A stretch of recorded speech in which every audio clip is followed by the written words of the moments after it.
founder and the brain grandmother project, Change Through Culture.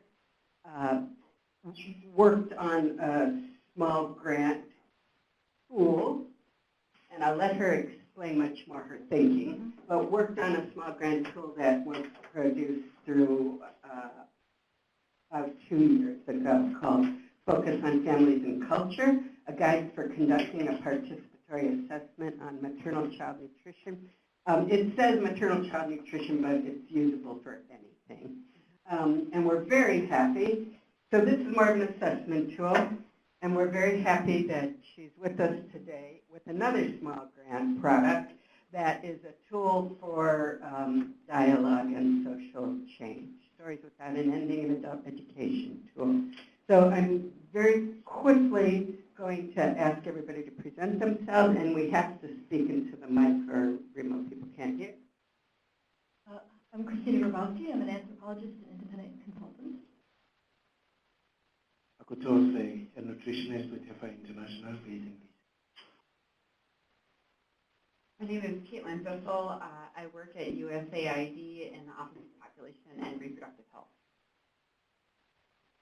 They'll only give us 1 mic, sorry. You're getting exercise. Yes. Diane DiBernardo, Nutrition Advisor in USDA's Foreign Agriculture Service. My name is Lois Randolph. I'm the coordinator for the nutrition team here at Save the Children. Hi, I'm Jennifer Gales. I'm an adolescent sexual and reproductive health specialist here at Save the Children. Hi, I'm Alice. I'm a nutrition specialist here at Save the Children.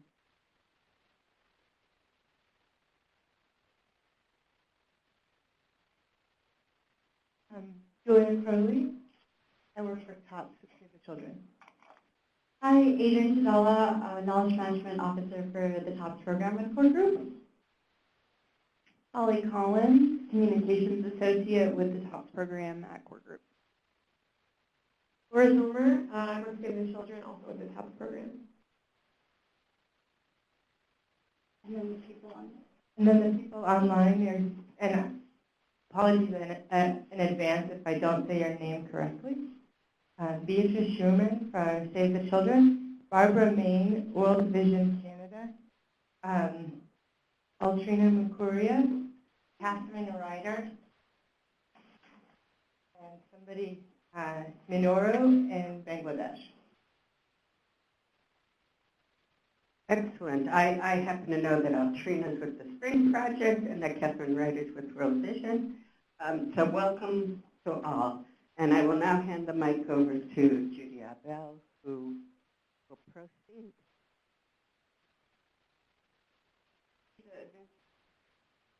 All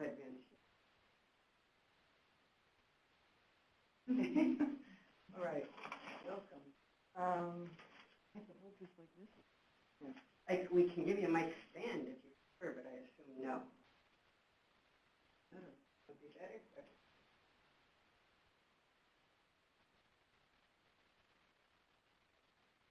I think it would be better.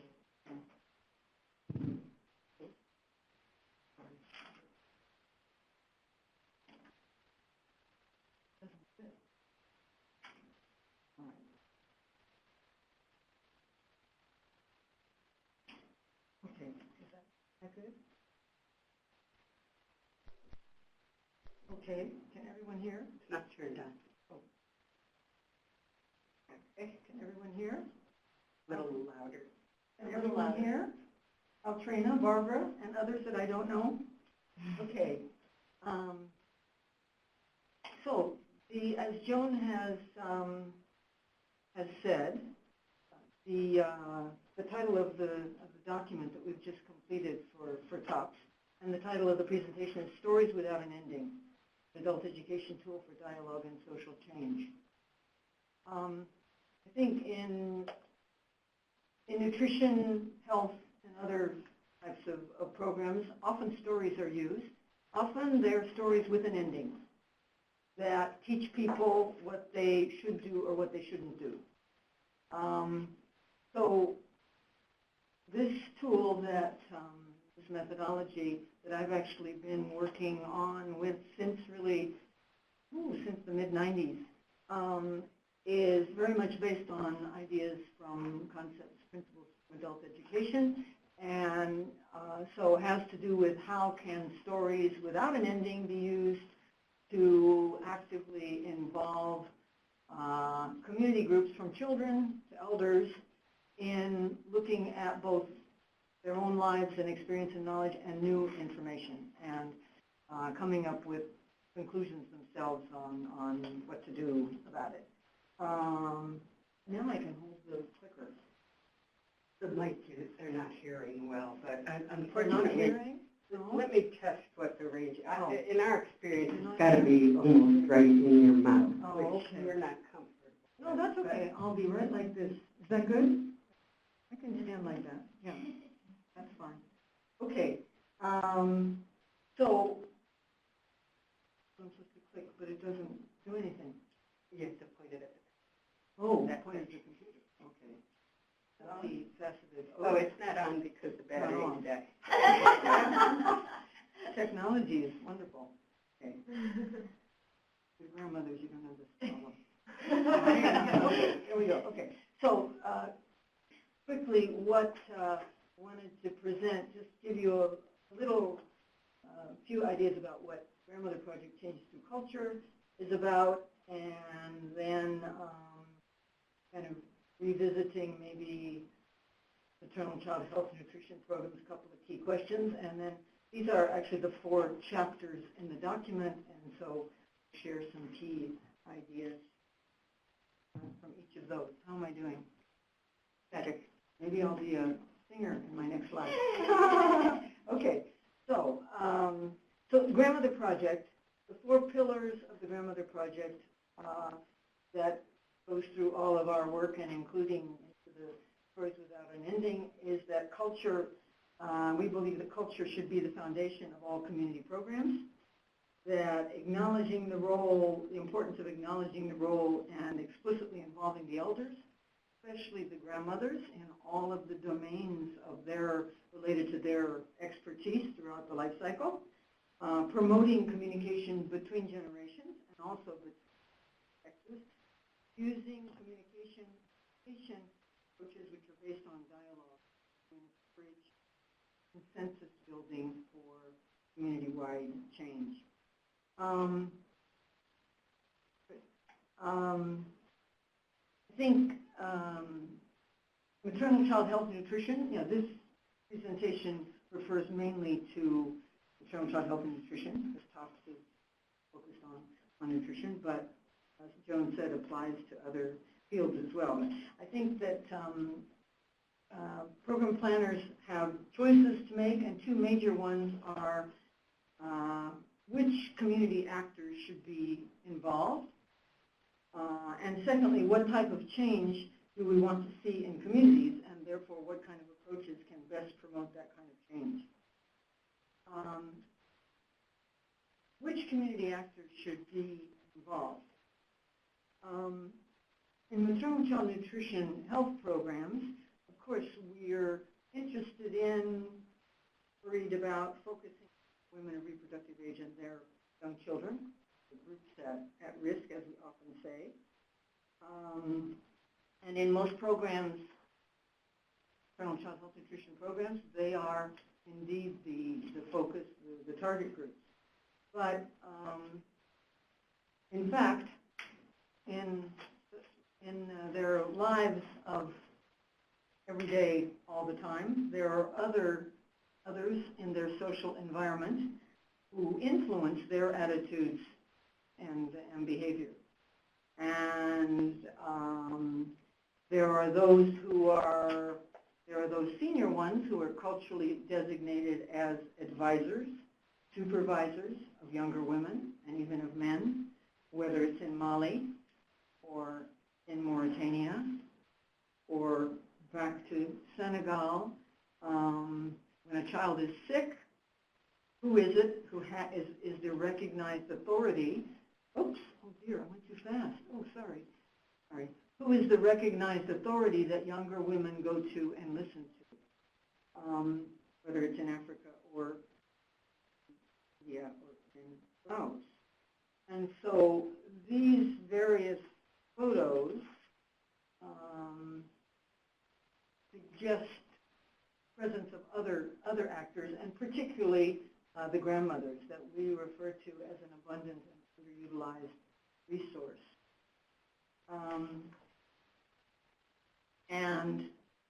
But in any case, I think in terms of the first question of who should be involved, what is important is for programs to determine who are the family and community actors who are playing influential roles. And as Joan mentioned briefly, the earlier publication that we did for collaboration with TOPS, which is focused on families and culture, has to do with understanding family roles and influence in order to develop culturally grounded and effective community nutrition interventions. So the point being here that while tradition has it that we focus on the risk groups, in this case the women of reproductive age, the need to look more broadly and to, in an initial rapid or less rapid assessment, to find out who are those influential people that should therefore be involved in a process to promote change. Second, well, there it is, document, right. What type of change do we want to promote in communities? Maybe that seems like an obvious question, and of course we want to promote improvements in nutrition, health, nutrition and health behaviors, and ultimately health status of family and community members, women, children, etc. But secondly, are we also interested in increasing the capacity and confidence of families and communities to critically analyze problems and take action to solve them? From our perspective, both of these objectives, both of these objectives for change are. To sort of substantiate that, I don't know, have some of you seen the study Time to Listen? Yes, you have. Okay. Very interesting study. The authors claim that it's the first major study to question communities on how they see aid programs. We're always measuring the changes that we want to see, right? The results that we wanted to see. But, and so they interviewed 6,000 people in 20 countries, so quite a sample. People who had been involved in programs in various sectors and implemented by a myriad of organizations. And what did they find out that shed some light, I think, provides us with some lessons in terms of what should our change objectives, our objectives for change be? All of the interviewees expressed gratitude for the aid and the support received. However, a major conclusion of this study was that a large majority of recipients said that the cumulative effect of development programs has been negative. You might be surprised and disappointed to learn. And why? Primarily because they said these development programs have increased a sense of dependency and passivity on our communities. And why? What did they attribute that to? One, that development programs always focus on the problems, the needs, and the weaknesses, of course, which exist, but they ignore the knowledge, the strength, and the capacity. And we think that we have knowledge, strength, and capacity. So all the programs talk about community capacity building, but in fact they don't really do it in a systematic or consistent way. That most programs are what they refer to as expert-driven and top-down, and that there's in fact limited community participation in decision-making. So I think, as I just said, these conclusions really provide us with some food for thought, I think, and at the end of the document they say, well, this is the evidence, so now let's see, are we going to listen to what communities are saying or not? I think it provides really some food for thought in terms of thinking about what sort of changes are we trying to promote in communities, and certainly we want changes in nutrition and health behaviors, but are we also concerned with the other dimension? Yeah, right. And if we agree that the second dimension is important, then of course we need to have tools, additional tools, maybe different tools for doing so. All right. And at Grandmother Project and the work that we're doing, our assumption, our hypothesis, our belief is that indeed this second aspect is extremely important in terms of promoting sustainable development in communities. So, what type of tools are needed? I think in maternal child health nutrition programs, there are many tools, panoply of tools. But from my reading, most of them have been influenced by thinking concepts from the field of communication. And boiling a whole lot of things down, the field of communication, really grosso modo, but it's mainly about the bottom, core is how do you get a message across, right? You're shaking your head.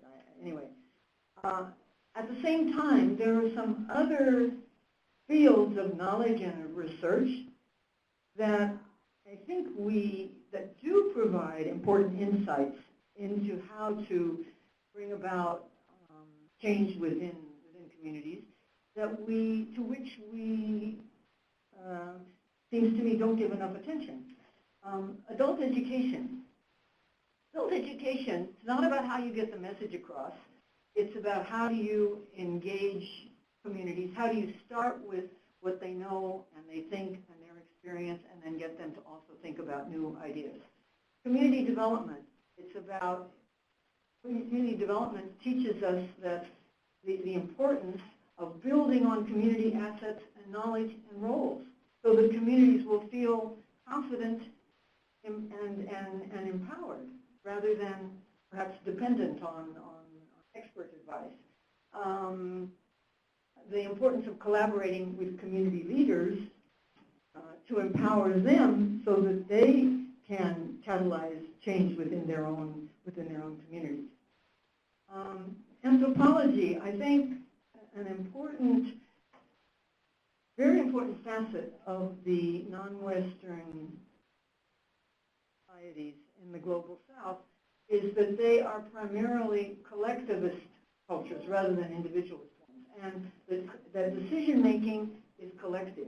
So therefore, if we want to bring about social change, we need a process which involves different segments of the community.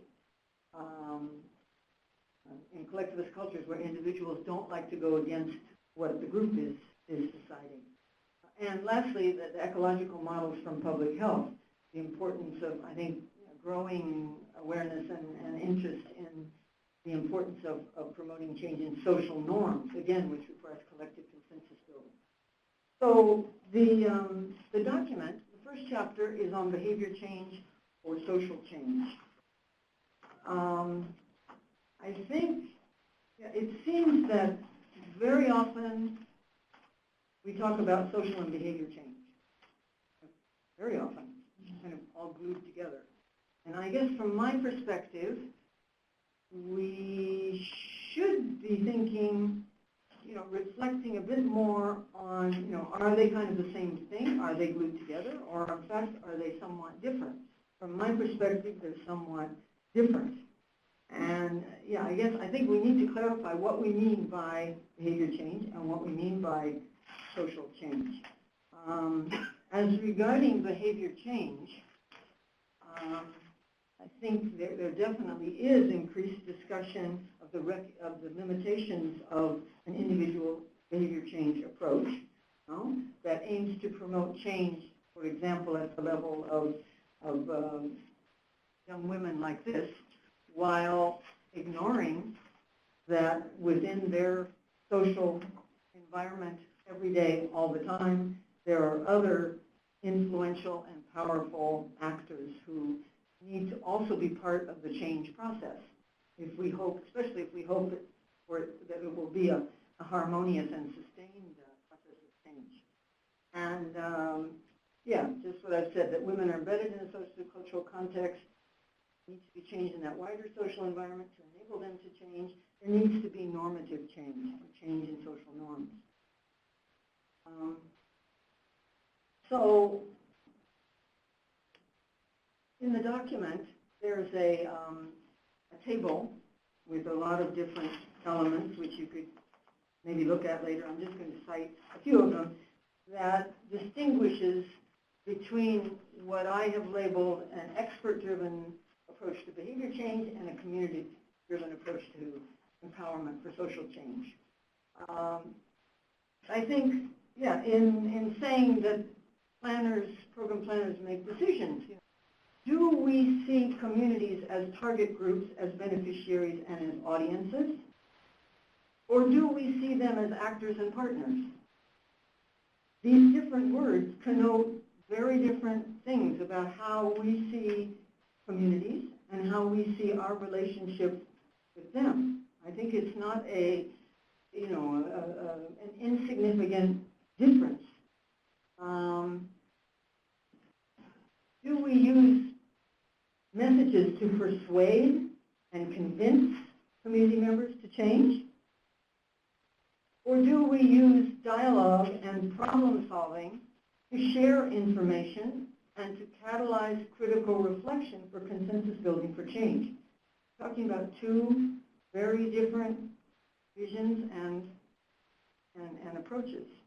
Are we trying to change individual knowledge, attitudes, and behavior, or is our objective to change the social norms? Do the activities and materials, do they convey the key messages, or is their intent to elicit, again, the dialogue and problem solving? And lastly, related back to time to listen, do the approaches we're using, do they foster a dependency on expert advice, or do they foster a sense of confidence and community capacity, problem solving, and empowerment? So, yeah, again, these are some choices, I think, that the program planners make. I guess my presentation today is a bit of, a challenge to, these are decisions that we make all the time, and maybe to suggest some other dimensions that maybe haven't been given so much attention in the past. So just to come back to the fact that grandmother projects work in general, and the Stories Without an Ending methodology specifically aims to, the aim of this approach is to promote change at both of these levels.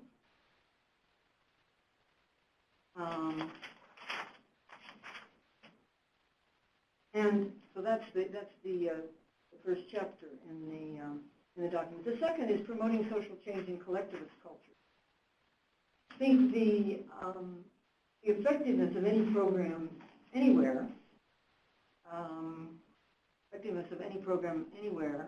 depends very much on the interface between the intervention and the cultural context, right? That seems rather obvious. I think that a dimension that maybe is not given enough attention is the significant difference between individualist and collectivist cultures. I think often one hears people say we need to take culture into account, and it's not so easy for anybody maybe to define, what does that actually mean, but in any case, anthropologists have categorized cultures on a continuum of individualist, more individualist to more collectivist, and conclude that at least 70% of cultures in the world are much more collectivist, namely those in Africa, Asia, Latin America, the Pacific, non-Western communities in the global North. So the question is, are we sufficiently aware of and taking into account the nature, the structure, the characteristics of these collectivist cultures? Or are we designing programs that reflect much more maybe the structure of families and the relationship between individuals and groups in individualist culture, like here in the North? So the onion model from quite a few years ago, anthropologist Hellman, kind of illustrates or relates to the discussion of the collectivist culture. Here I have a question, but will you not count the question in the minutes? Okay. Okay. The question is, I think you can see it. Does this model reflect in any way the cultural context in which you are working? Or to what extent does this model reflect the cultural context in which you are working or have worked? Does this resonate at all? Yeah. Everything I ever do goes back to Eastern Chad for some reason, but when Yeah. I think about that, Eastern Chad, yeah. Yeah. I was going right back to my experience Okay. there, which really wasn't all that extensive, but it was impactful. I feel like the individual almost didn't matter. Like it was just a cog in a larger wheel, not at the center of anything at all, but maybe more on the periphery. Mm-hmm. So in the middle of the onion. Yeah, but not even, I know, like your life was part of their life. It wasn't your own. You didn't own yourself as a person. It was. Okay, but is that reflected in some way by this onion model? Maybe only to the extent that you're sort of enveloped in it, but this to me still has the individual front and center at the epicenter. Well, it's in the core of the onion. Yeah. Core. Whereas I felt like, especially young women, and women, you were a woman when you were 14, you didn't have any power. And you were not at the center of anything. Okay, okay, So, okay, okay. Another question, because this onion model applies to all cultures, individualist as well as collectivist. But what if we assume that the individual in the middle is a woman of reproductive age, maybe leading on to connecting with what you were saying, but what differences do you see between the life of a woman of reproductive age if the onion is in, let's say, in Africa, or if the onion is in maybe the United States? Right? Oh, okay. Oh, sorry. Did someone have a comment? Go ahead, ask your question again. Yeah. In both cases, the onion model has some application. right. What do you see as differences between? So I feel like I grew up in an interesting time because I started my childhood when most mothers stayed at home. By the time I got out of high school, the majority of women worked outside of the home. And when I started school, we got to be nurses, secretaries, or teachers. And by the time I graduated, we were told we could do whatever we wanted. So I feel like I was lucky if I'd been born just a little earlier in my life. It wasn't a rigid onion. Right. And I made all of my decisions, chose my own path, decided never to have children or even to get married. And people to this day pressure me, but because I'm allowed to be an individual, Okay. and I couldn't have done that in Eastern Chad? Never. No. Okay. And I think this picture from Sierra Leone, which pictorially, that's a word, isn't it? Which pictorially illustrates similar kind of concept in collectivist cultures, and where you have multi-generational influence, multi-generational caregiving, where those predominate.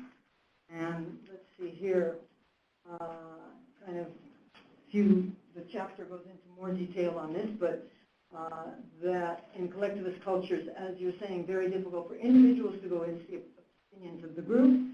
The group provides support to the individual also. And for social norms to change, there needs to be group consensus. So I think these points suggest already what type of communications education approach needs to be used if one wants to bring about change ultimately at the level of individuals.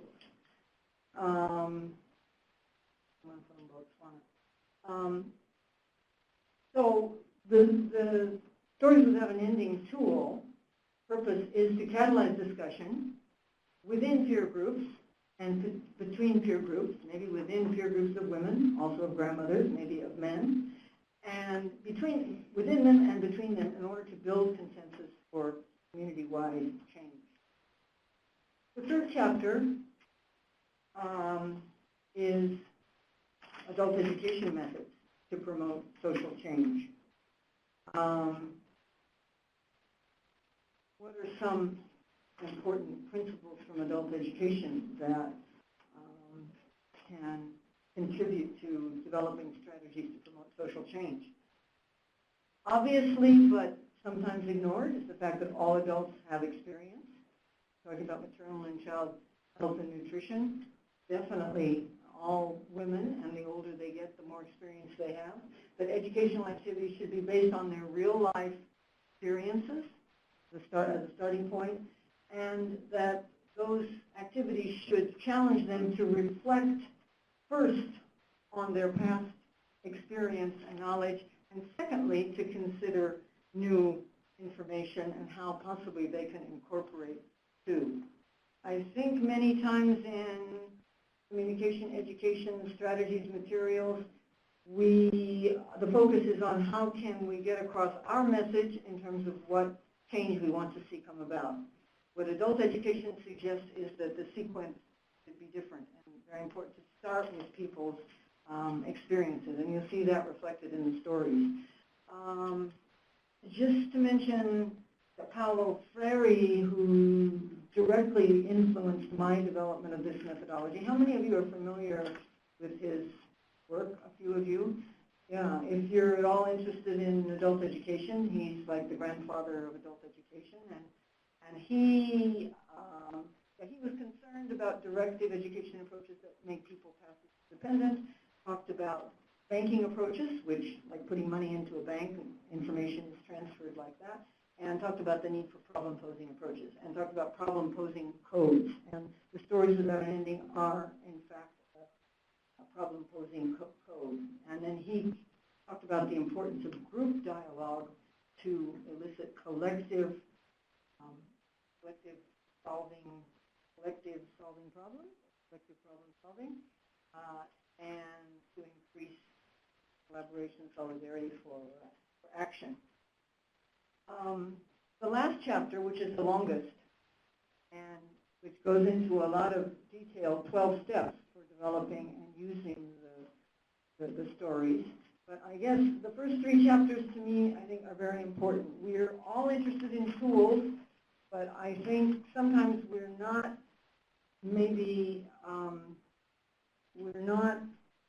critical enough, or we don't analyze perhaps enough what sorts of changes, is this tool going to contribute to bringing about. So that's why I think the first 3 chapters are important. So here we have the steps. And before we get to the steps, the description of the Stories Without an Ending. The Story Without an Ending deals with an issue or a problem of concern to communities or to development programs. This list actually occurs in another place earlier in the document.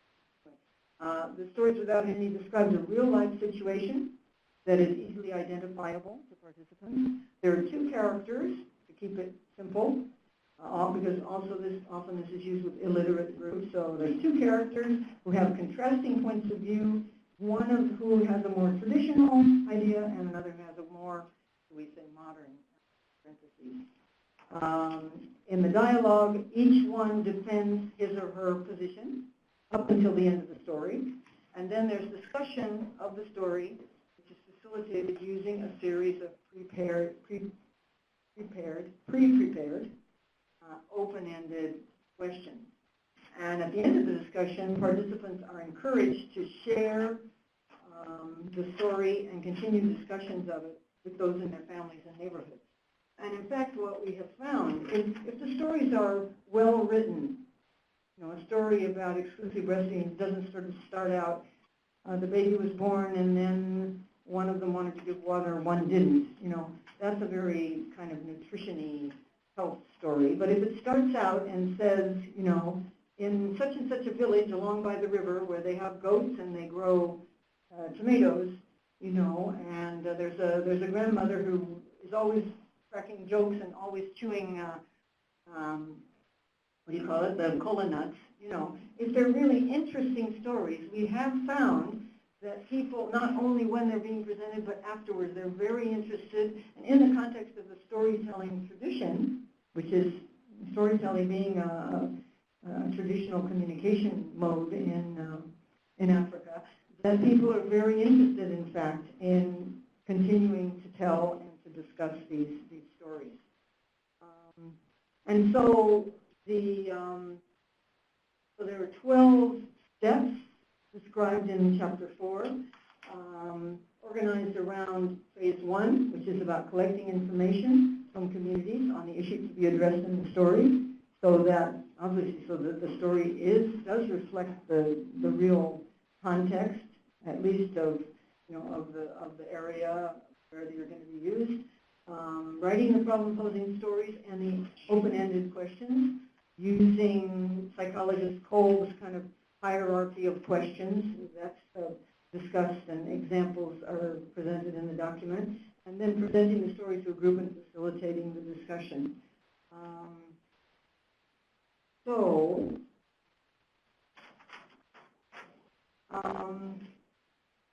Joan, what are we going to do? Approach A or B? In terms of the story. C. Sorry?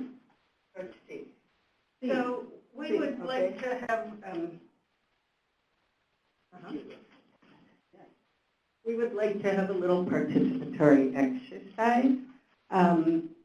And so we would like 3 volunteers, and if you look at page 52 of the document,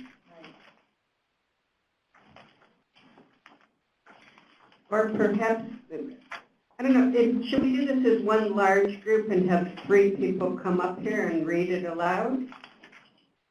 And who would like to volunteer to be those 3 people? Thank you, Elizabeth. Thank you. 2. And, okay, I'll take the narration then, because I was just looking it over, and I'll skip the words I can't pronounce. So, Elizabeth, and I'm sorry, I forgot your name. Jennifer Gale. And my name's Caitlin, not Elizabeth. I have lots of both in my family, being Irish. If you will come up here and be ready to join in, one of you will be Fatumata, and one who's the younger daughter-in-law, and one will be Ba Mariam. Which one is Ba Mariam, the grandmother? Caitlin? Caitlin? Okay. She's a good Muslim. There we go. Okay. Okay, and this has been a bit spur of the moment, Judy, so if I don't tell the story with enough emotion, you'll have to forgive me. So there's a village named Bendugu.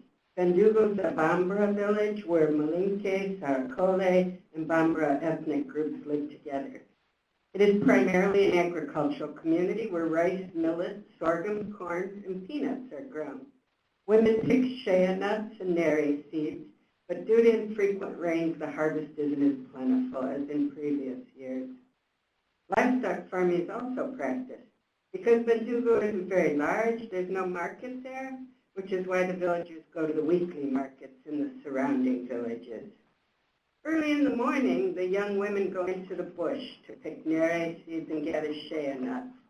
That's a time for them to discuss many things, including their marital problems. They make shea butter and sumbala, The sale of these products is their main source of income. They use their profits to buy condiments, cooking utensils, and clothing. In this story, Ba Mariam, the mother-in-law, talks with Fatumata, her daughter-in-law. Ba Mariam is 65 years old. Oh, she's an old woman, tall and thin. The few teeth she has remaining are reddened from the cola nuts she chews. But she's the first lady of the large Kante family. The village listens to her and respects her very much. She is known for treating sickness in small children, and the other Muso Koroba of Bendugo often come to see her when their children fall ill. In the family, the daughters-in-law hold her in high regard because she treats them all like her own daughters. Even though she's getting older, she keeps a kitchen garden where she cultivates vegetables and potatoes and a few fruit trees. Each morning after prayer and breakfast, she goes to pick vegetables in her garden. She gives some to her daughter-in-law, and the rest she sells under the tree at the side of the road. And like other Muso Koroba, she also grows rice in the lowland. At home, Ba Mariam and the other Muso Koroba watch after their grandchildren. They prepare snacks for them during the day. They wash them. They dress them. They watch over them while they play. Ba Mariam was a great circumciser in the past, but like many others, she stopped the practice after many community meetings where the problems it creates for women of childbearing age were discussed. Ba Mariam has 2 sons. Ngolo, her first son, is a farmer. He has 2 wives and 8 children. Both of his wives produce and sell sambala. Ba Mariam's second son is Musa. Musa is a great blacksmith. He makes hoes, plows, and guns. Unfortunately, blacksmithing brings him little money. 4 years ago, Musa married Fatumata. She is 21 years old, a beautiful and submissive young wife. She comes from a large blacksmithing family in a neighboring village. Fatumata has a vegetable garden like most of the other women in the family, and she has a green thumb. She gets along well with Ba Mariam because she respects her decisions and advice. She helps to wash her clothes and sweeps her bedroom, heats water for her bath, and from time to time, Fatumata offers us a small gift. In 4 years of married life, Fatumata has become a mother of 2 sons. Only 2 days ago, she gave birth again. This time she had a tiny baby, and that is why she's being very careful to keep covered so she doesn't catch cold and get sick. It should be mentioned that during her last pregnancy, she suffered a lot. Her second son was only a year old when she got pregnant. Her body was not rested nor ready to conceive again. During her pregnancy, her mother-in-law and her husband advised her to avoid hard work. However, Fatumata had no choice, and she worked a lot during the entire pregnancy. She didn't stop working from morning to evening, and her youngest son continued to nurse. Every morning she went out to gather dead firewood and shea nuts. When she came back, she started preparing lunch. Fatumata was obliged to work hard because her husband couldn't support all the family expenses by himself. Also during her pregnancy, Fatumata ate the same meals as the other members of her family, which was not an adequate diet for a pregnant woman. And during the last 3 months of pregnancy, Ba Mariam told her to eat only soup in the evening rather than the family meal. So for many months, she was on a half-salt diet. She only had plain gruel at night. And all of these factors contributed to the fact that she was very weak during the pregnancy. And these are part of the reasons why she gave birth before term and to an underweight baby. After giving birth, Ba Mariam put medicinal leaves into the newborn's bathwater to prevent him from getting sick. And she gave those leaves to her daughter-in-law to drink and wash herself with. These concoctions helped to restore her health and give her strength. Ba Mariam gave her other advice on what she should and shouldn't do in the days and weeks after giving birth. 10 days after giving birth, Fatumata is still weak. Her hands and eyes are pale. She complains of dizziness and fatigue. She doesn't feel she has enough breast milk for her newborn. Fatumata tells her mother-in-law about her health. Ba Mariam talks to the head of the family about it and explains to him that their daughter-in-law must see the midwife. The head of the family decides to send Fatumata to the health center, and he summons his son Musa. The two men discussed the situation and gathered the money needed to cover the cost of Fatumata's health center visit. The next day, Fatumata was taken to the health center on a bicycle by her younger brother and with her husband. The midwife saw Fatumata, prescribed some medicine, and gave her advice. Returning home, we find Fatumata with her mother-in-law. Her mother-in-law is sitting in the courtyard grating a kola nut, and Fatumata tells her how her visit went at the health center.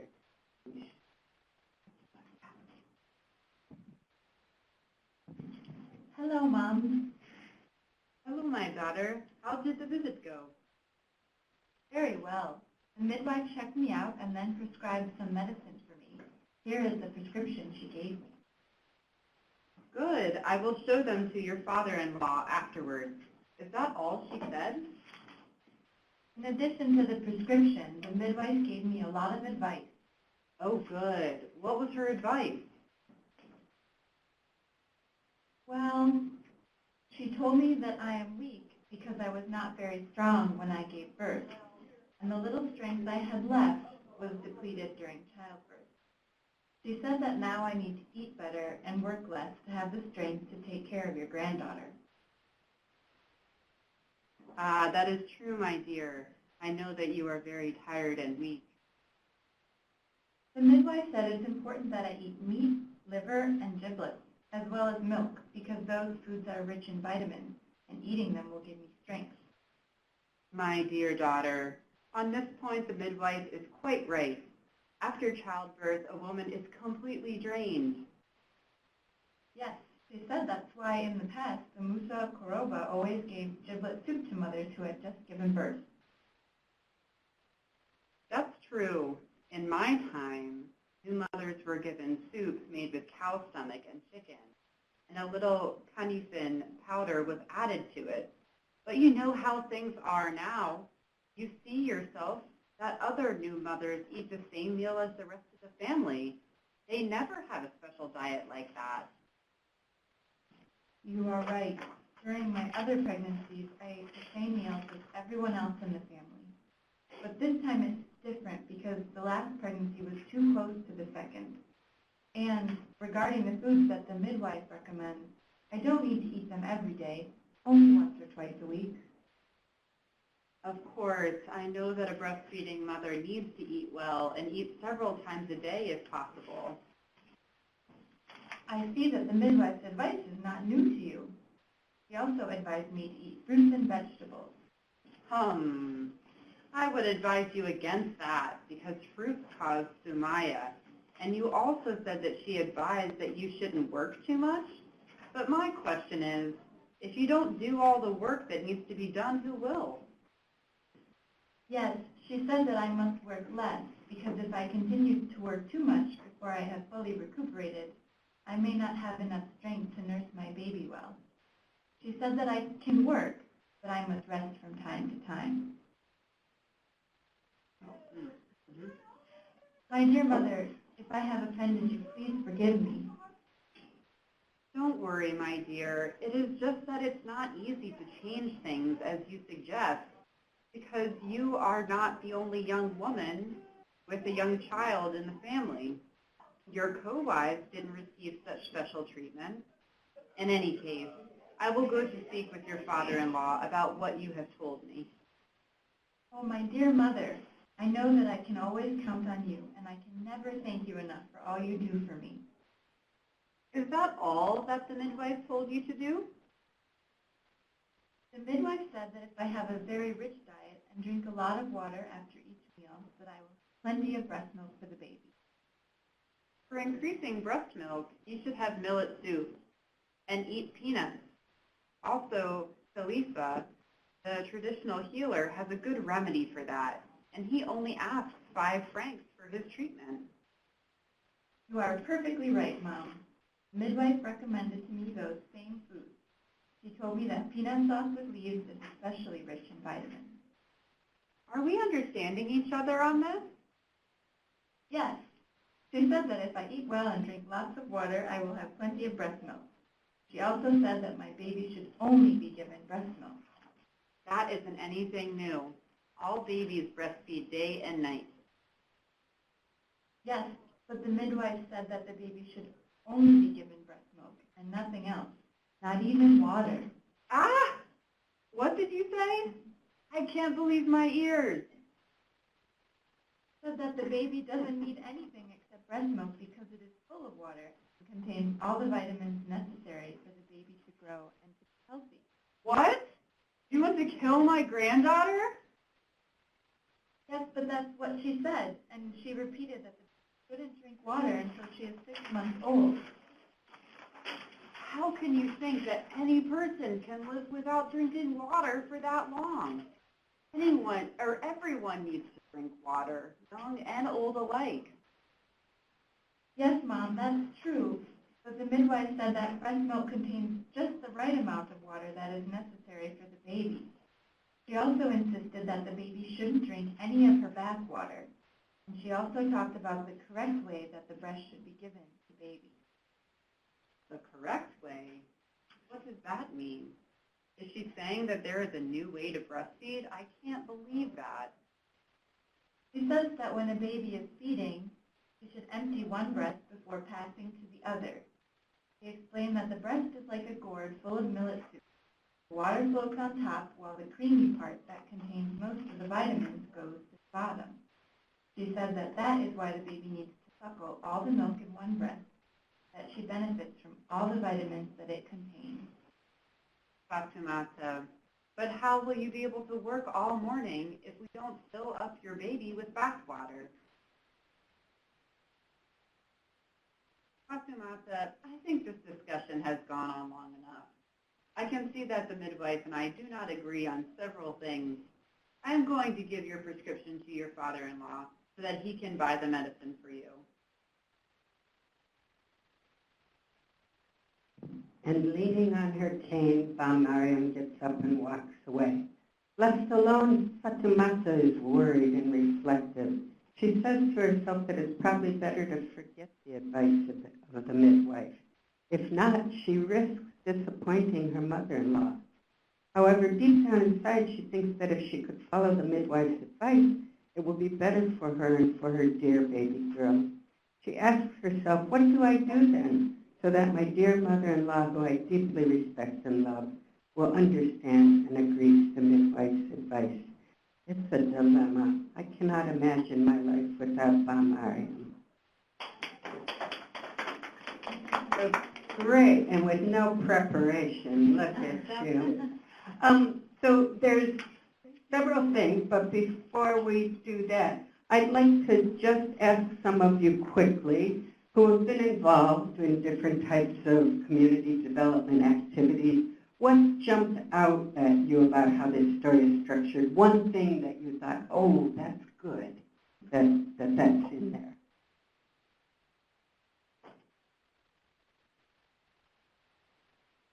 I thought it was very important that it was showing the emotion or the relationship between the two of them, that the respectful listening and dialogue that they were having, and that the woman was expressing that she wanted to please Mariam, but she also she didn't want to go against her advice, but she was open to trying something new. Because I think that that's often the reality is that we give the messages to the younger people, and they have little autonomy in that decision. We leave them with their dilemma. Good luck. I liked how we get introduced to Mariam first, and we actually get to know her as a person before the mother even enters into the situation, so that we don't think of her as the enemy. So. Yeah, we already kind of like her before the dialogue exchange starts. I love some of the recognition of positive traditions, the soup, and that the trained midwife's advice matched a community tradition. So a lot of that respecting good tradition. So anyway, this is quite rich. So if you're looking where the story was written in the appendix, on page 56, there's a lot of questions now that can then be used to stimulate community dialogue. And you'll see again, they're very broad. Can someone retell this story, short and encapsulated? Can someone finish the story with any details? Who are the main characters? Could this take place in your village? So it's all sort of stimulated to get talking going, not who is right in this story, who is wrong, how will they solve the problem, how will they change. It's much more fluid. But for the sake of time, and because we all have copies now, if you look at page 43, it also talks about some open-ended questions and in structure. Phase 2, descriptive questions. Phase 3, analytical questions. And Phase 4, action questions. So I'm going to turn it back over to Judy to wrap up a little bit about how these stories are constructed or what's key and how they're different. And then we'll have question and answer period. That was a great spontaneous role play. Yeah, just one more word about the questions. Some of you may be familiar with the experiential learning cycle from Fold.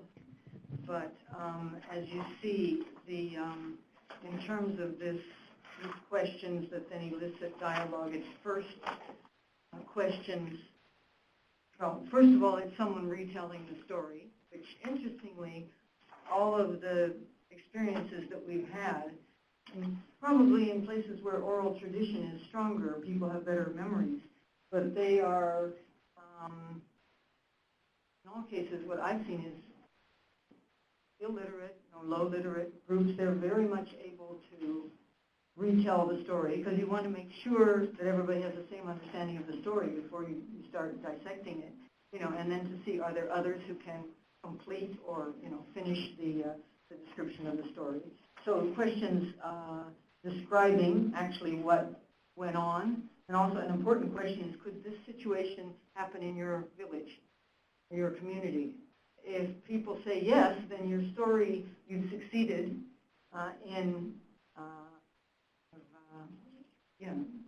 creating a story that really reflects people's reality. If they say no, then you're really off base and the story won't work. But anyway, so it's describing and then analytical sorts of questions of, why does the midwife say this, or why do you think,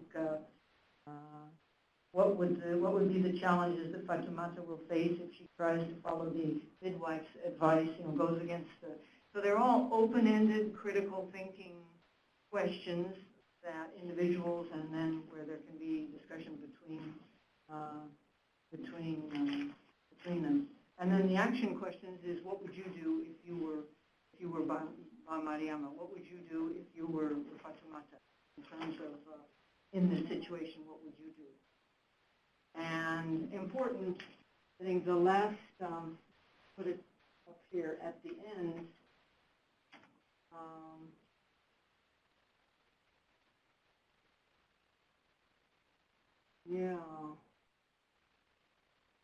I think there's, the end, the step 12, what's really important is that, because the session, the activity ends, but the story isn't over. And so that the facilitators then say encourage the participants to share the story with others and to continue the discussion. And that's where what we've seen is that when the stories are really interesting, fun, people are, in fact, motivated to share them with others, and this catalyzes the, what you're hoping for. If you want to have community-wide change in social norms, you need, this collective process of discussion about the new information. So we haven't been able to really document that process in terms of, but anyway, it does.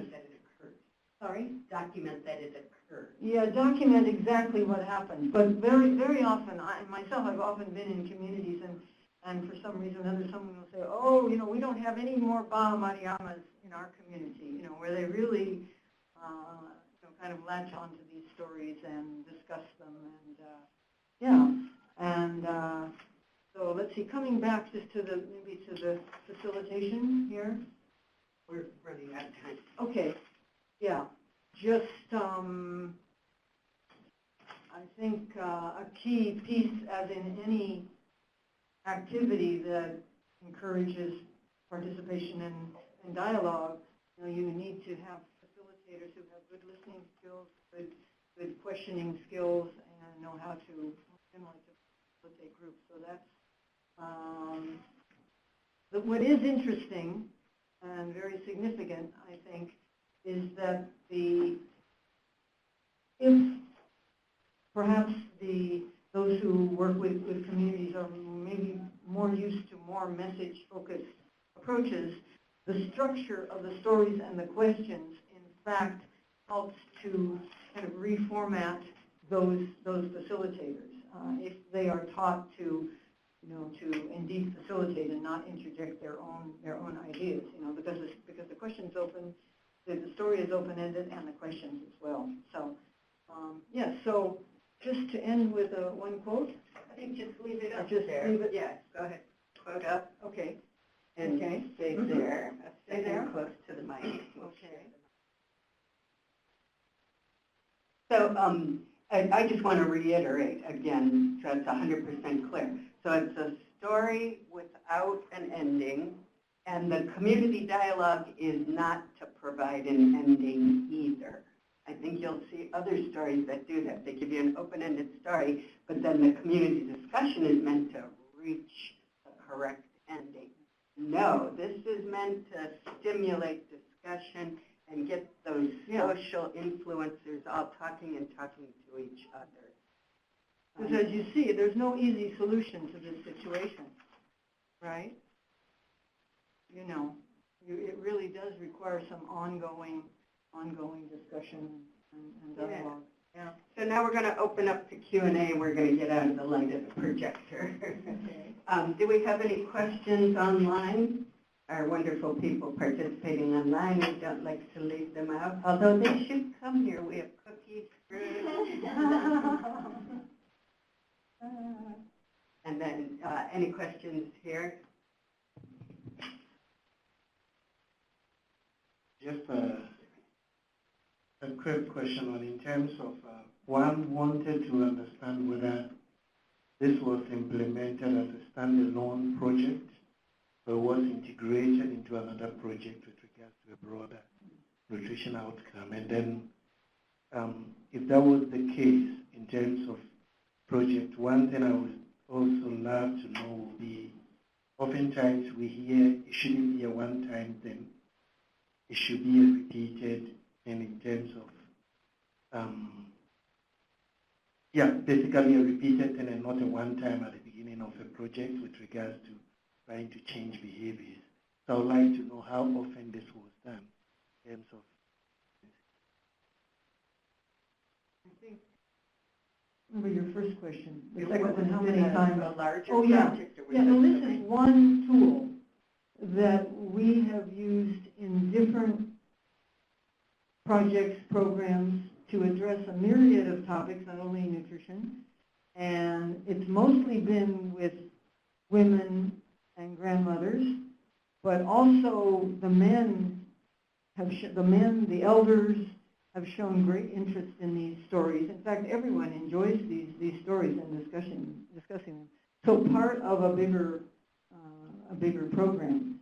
And in some cases, the stories are used just with the groups of women or the groups of grandmothers. They've also been used in schools, actually with children, used in a classroom, some of the issues related to child health or vaccinations or whatever, and then the teacher tells the story, and then groups of children discuss the question. And we've used it also in big community-level activities where maybe the story is presented in that case as a role play, And then people are broken up into, the elder men here, the younger men there, into more homogeneous groups where they discuss, and then they come back together and share some of their conclusions about the questions. So, and in terms of the timing, well, for example, in Mali, we worked with HKI, Helen Keller International and Saving Newborn Lives Project, and we identified 12 key topics related to maternal and child nutrition. We developed 12 stories. There was one each month. So they were used with the groups, one per month. And, in some cases, the issues were repeated. Yeah. There's no magical one-time strategy. Yeah. Yeah, so part of something bigger too. Yeah. Okay. Yeah, so it sounds like maybe the primary goal of this is to elicit discussion to force a type of solution, but I'm wondering if you can speak to maybe any types of results or like anecdotes that have shown any sort of impact. Right. And there is a published paper they did from their work that we will send a link to in the Social Science and Medicine. I could give an example related to exclusive breastfeeding and women's work. The message that everybody agrees on is that women everywhere should be doing for 6 months, right? But the women, are in different situations, and there's the cultural influences and all that either will maybe favor or make it difficult to put that into practice. But in terms of their work, for example, one of the stories was specifically focusing on the tension between women's very, very busy work schedule and exclusive breastfeeding. And so the practice, at least in many places that I've seen in Africa, is that when women are working, they will pass the child off to someone else, and often that other person will either, when the baby cries, bring it to the mother, she'll stop her work and she'll breastfeed, or the other person, whether it's the older daughter or the grandmother or whoever, auntie, will give the child baby water, and that will stop it from crying. So, the message, exclusive breastfeeding, is pretty clear-cut, but who is going to be able to come up with a solution of how to solve the conflict between women's work and exclusive breastfeeding? I don't think we can come up with any message that's going to tell women in different contexts how to solve that. It's only people in a specific situation who can discuss and come up with a solution. And in Mali, I remember specifically, we've continued discussion. The senior women who are responsible for dividing up the workload, came to the conclusion in many instances that, these women, they need to have the breastfeeding women in order to exclusively breastfeed. Once they were convinced that it was an improved practice that they wanted to adopt, these young women need to be given less work. So, i.e., we need to redistribute the workload between others, and maybe me, the senior woman, I have to take on more. I think that's where, the message is exclusive breastfeeding. But how, I think it's only in this kind of discussion, ongoing discussion, and with the men and all, that communities themselves can figure out how can we put that into practice in our context. So that's a specific example. Mm-hmm. Yeah. I think related to what we were just talking about, I'm curious the extent to which there are sort of a mixed bag, if you will, of results, in the sense that some of these best practices are up and they're standardized, and to what extent others are not. For example, with Mariama, she decides one of the things that the midwife says is good, and she makes that her task, and another one she still rejects. Well, I think that's reality. you know? What can I Well, I would take What a can I different spin on this here. say? You know, I mean, I think it's bit by bit, you know, and over time that the different innovations, new ideas can be adopted, but probably not all at once. And I was thinking again back to that social rather than behavior change. So now we're going beyond Fatumata and Ba Miriam. As the story goes around, it's now all the Ba Miriams of the community. And they will start to shape each other and self-correct each other. There was a lot of worry about this when traditional midwives, we were told we couldn't work with them, we couldn't train them anymore.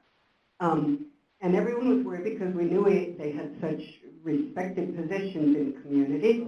But we were also worried because we thought they had some wrong messages, and we weren't sure how to try to change that.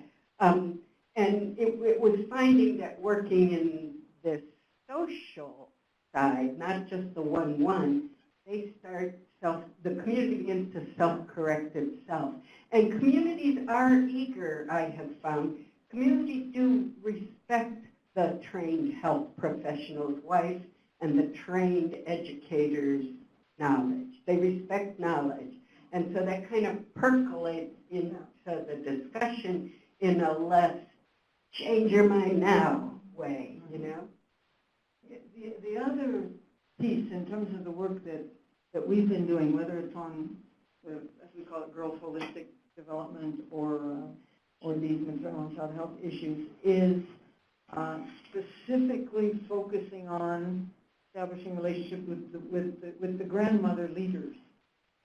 Because if grandmothers in general are influencing the younger generations, within the grandmother social networks, there are the grandmother leaders who don't have a sign on their face the way maybe some of the male, especially community leaders do, but they exist in all communities, whether it's urban or rural, right? Senior women who are respected, who are known for their knowledge, who are known for their interest in promoting the well-being of others, who are open, supportive. So now we are specifically focusing more in terms of how do you accelerate, if you would, the change process, because the characteristics of any leader, right, is someone who is a bit more open maybe than others, someone who maybe has had a bit more experience than others, kind of moving around, and who is more intelligent, not because they went to school, but is intelligent in terms of thinking about new ideas. And so what we have found in all cases, starting from when we did this first work in Laos and then in Africa, is that it's the grandmother leaders who are the first ones to say we need to try out this new idea, and then they influence the other ones within their social networks, and then in turn in the wider community.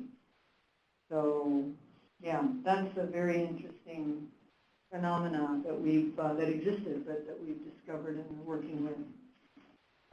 We keep hearing, there's a lot of, I think, not a lot, there's some research, not enough, going into this. Who are the early adopters of new things and why? What it is. But I think you were referring to that in a way. There's usually a leadership quality involved. I saw a few more hands up. Thank you so much. It was really exciting to learn about your approach, and I'm really intrigued by it. In my mind, there's a tension, right? There's an elephant in the room that we haven't brought up yet, and it's that a lot of development, my perspective, right? But a lot of development is donor-driven, right? Yeah. And I'm coming from USAID, and our funding comes in streams, right? And so I'm very much a family planning and reproductive health person because that's how our funding comes, right? So it seems to me that there's a tension between, donors who need outcomes, in a specific area, Right. and this kind of process that kind of leaves it open. So that's one tension. But then also, I'm coming from, you know, a research perspective, and there is this focus on effectiveness and impact data. Right. Right. And so, and I know there was already one question about this. I wonder, do we have that kind of data? Maybe you mentioned you don't yet, so maybe we just need to do a little bit more research to see, you know, how impactful is it when you do this process, does change really happen? Yeah. So I just want to hear, I really appreciate and respect this approach. And I just like to know, yeah, your perspective on how do we deal with this tension. Judy's a big, broad thinker. She does have a documented study about immediate impact on outcomes of this methodology. So the type of things our donors would look at. Did exclusive breastfeeding increase? Did full immunization? Not Lancet research, but some data. Well, don't sell yourself short, because No, some no, inside but people people in Lancet will question some of those papers. This is the publication we're going to share, and I'm sorry, we should have printed more copies of it. I just gave them all at USA. But she was referring, I think, to documenting the process, how that discussion goes around and spreads around a bit. So just one thing, you said that this process is interesting, but as donors, you know, we want to see the concrete changes, and we're not so comfortable with this open-ended process. I mean, I guess you could say it's open-ended, but the objective is to bring about change.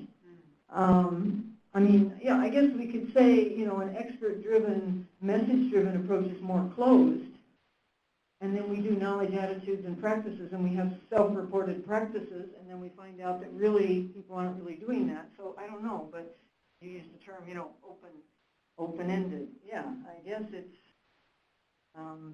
anyway, I think it's, I mean, the sort of the two levels for us in terms of, you know, mothers, grandmothers, community members being more responsible, you know, parents and community members, both of those, they need the information, and they also need the skills to help them be better thinkers, problem solvers, so that the two need to go together.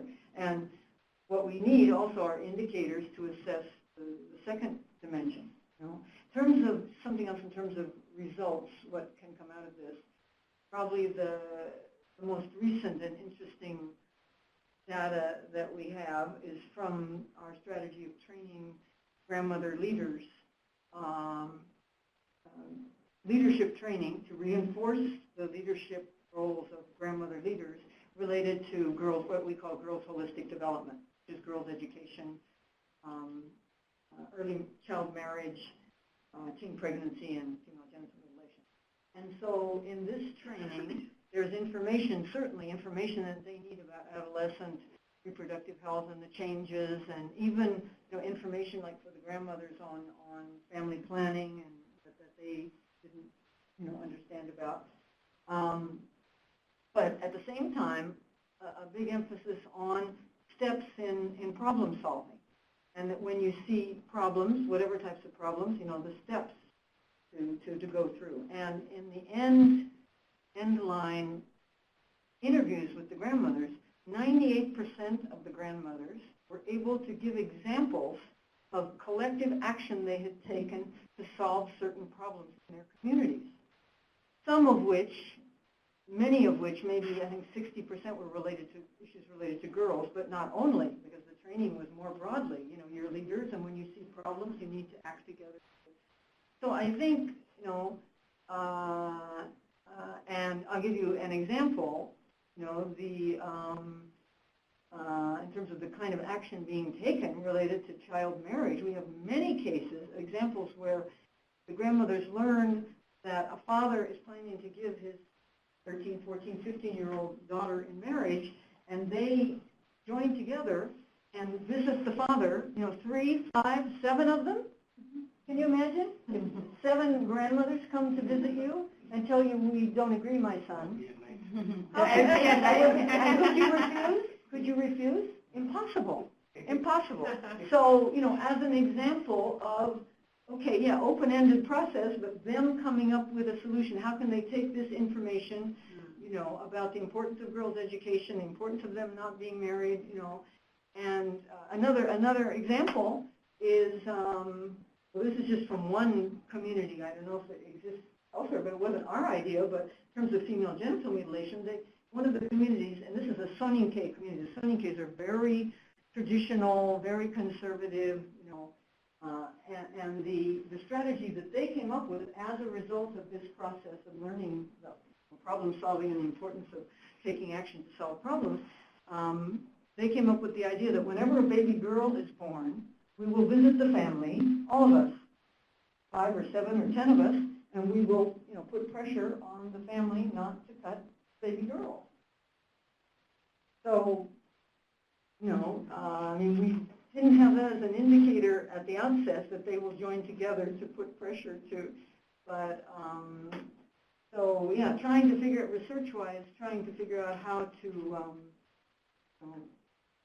what kind of indicators to use and how to, but I think, the passages, Caitlin works on the Passages project, and they're looking at our work to try and, in part come up with, to analyze, try to figure out what are the factors that have contributed to the changes, and Yeah, so we have very strong beliefs that this type of approach or use of tools like this will help you achieve the typical changes you want. Right. We believe it will also help sustain those changes, and we believe it'll help you achieve those changes more quickly once you reach that threshold of social collective decision, which we don't think is a super long process either, if it's done right. So unfortunately, all good things come to an end. And I'd just like to mention, and I'm trying to make sure I get your website right. It's grandmotherproject.org, not the. no, There's a question online. Ah, good, we have a question online.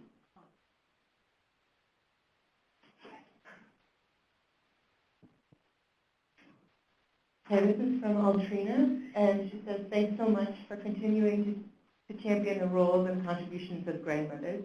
And I think this approach can be part of a toolbox of SBC approaches that we can use in the community. Do you think it would work in combination with some other programmatic approaches, like for a way of triangulating to speak and to engage the community along the way?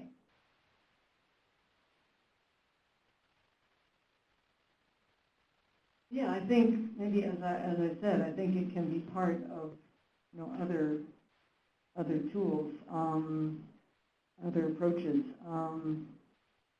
I think it's important that the same kind of underlying principles are there as they are in other approaches. If someone else comes along, or there's another set of activities, for example, that don't involve the grandmothers, that only talk to the young women, then that would be disruptive. Wouldn't be sort of continuity. So I think, there needs to be certainly with similar kinds of approaches. It could. And I think some of the more directive kind of approaches. Well, this morning at the ID, someone was talking about flip charts, which have been used for a long time. A lot of resources have gone into them. They usually, it tends to be very linear, kind of presenting a situation and problems, and here's the solutions. I think certainly it's better if this sort of thing is used along with other approaches, materials that also encourage dialogue and sharing, but certainly can be used along with other things for sure, as that's what we're doing. We, for example, another thing that we've developed, maybe this will be another TOPS 2 tool if that happens, is a board game, which is actually the game, we've called it The Wisdom of Grandmothers. and the cards can change, but it's a board game with a path, that you go along, and you read different cards, that little mini situations where two people are talking, they have a different opinions on a certain situation. What do you think? What would you do in this situation? There's other ones, the midwife card, where the midwife says to this, why do you think she's saying that? What do you think about what she's saying? The same concept of eliciting a dialogue, sharing information, of course, sharing information, but getting people to reflect on their experiences and also some new information. So the same kind of concept. So we've done a great job of teaching communities to say what we want them to say. Anybody who's ever done an evaluation knows that. But getting the real dialogue going is critical. And we have another question from online. Okay, so this is from Ochi Ube from MCSP, and she said she would like to know if there has been an assessment of differences in the application and effectiveness of the tools when the grandmothers in question are the mother-in-laws versus the mother of the mother of the young infant, if that makes sense. So the mother of the mother, right? The mother of the mother versus the mother of the son.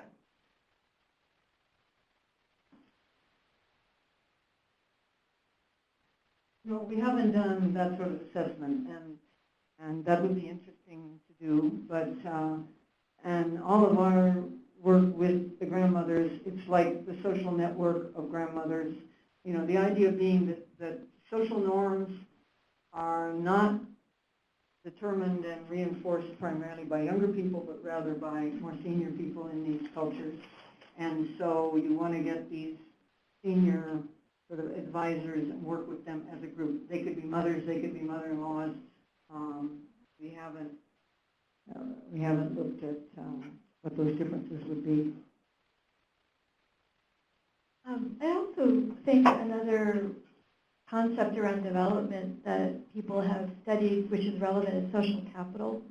And I think in terms of empowering groups to think critically and build on mutual help traditions, I think that this approach really is consistent with that. And large-scale studies have shown that among the most vulnerable in communities, if they are part of a group and have that social support, the outcomes are better. So I think that that dimension would be interesting to understand too, because change is happening in communities, and there are, I know Judy has written about, that the youth and grandmothers have in many places become, separated, and that can also cause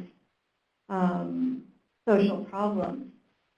And that by reinforcing some of the values and traditions that are positive, it really it supports development, and it's not specific to one technical area. I think that you need that social cohesion. So I think there are other aspects that are, being, improved or reinforced. And I will point out that social cohesion is one of the new Food for Peace strategies. Something indicator, I can't remember what the titles are now, but it's like an underlying indicator that's cross-cutting. And we're very pleased to see that. Some of it is from the side of mitigating conflict too, and avoiding conflict. But so I'd just like to say www.grandmotherproject.org. There's a wealth of material. This is just a little tiny piece of what the Grandmother Project is. You can send questions, comments, anything you want to info@grandmotherproject.org. And Judy loves this, so if you want to collaborate, she'll be answering you right away. So please, this doesn't have to end here. This story must go on. And thank you for coming, and thank you, Judy, for being here.